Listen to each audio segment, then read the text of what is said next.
ശില്പം നിർമ്മിക്കുന്നതിനൊപ്പം മാംഗോസ്റ്റിൻ മരം നട്ട് പ്രകൃതി സ്നേഹത്തിന്റെ നല്ല പാഠം പങ്കുവയ്ക്കുകയാണ് ഒരു ശില്പി.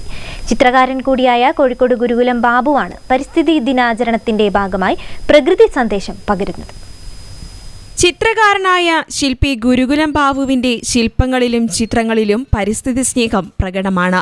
ഇതിന്റെ സാക്ഷ്യപ്പെടുത്തലാണ് ശില്പനിർമ്മാണം പൂർത്തിയായാൽ സമീപത്തായി ഒരു മരനടൽ പദ്ധതി, അതും മാംഗോസ്റ്റിൻ മരം. പയ്യാനക്കലിലെ കല്യാണപുര ഓഡിറ്റോറിയത്തിലാണ് ഇത്തരത്തിലൊരു പദ്ധതിക്ക് തുടക്കമിട്ടത്.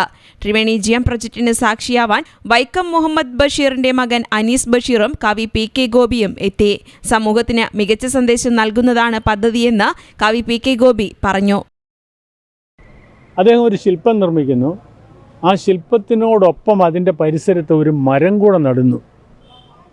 അതിന് വേറൊരു വലിയ ശാന്തി നികേതനൊക്കെ പ്രതിനിധാനം ചെയ്ത ഒരാശയം അതിന് പിൻബലമായിട്ടുണ്ടെന്ന് ഞാൻ വിചാരിക്കുകയാണ്.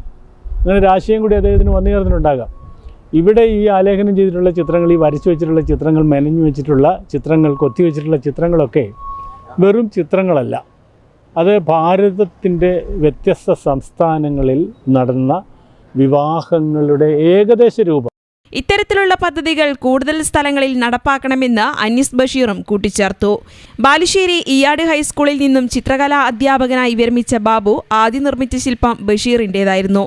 ബഷീർ ഓർമ്മകൾ എല്ലാ ശില്പങ്ങളിലും വേണമെന്ന ചിന്തയിലാണ് ഈ പദ്ധതി തുടങ്ങിയതെന്ന് ഗുരുകുലം ബാബു പറഞ്ഞു. ശില്പസമർപ്പണ ചടങ്ങിൽ സനോജ്, സുമേഷ് ഹർഷ, ബിനീഷ് എന്നിവരെ ആദരിച്ചു. പരിസ്ഥിതി പ്രവർത്തകൻ MA ജോൺസൺ, മുരളി ബേപ്പൂർ, സലീം തയ്യിൽ തുടങ്ങിയവർ സംബന്ധിച്ചു. News bureau, Kozhikode.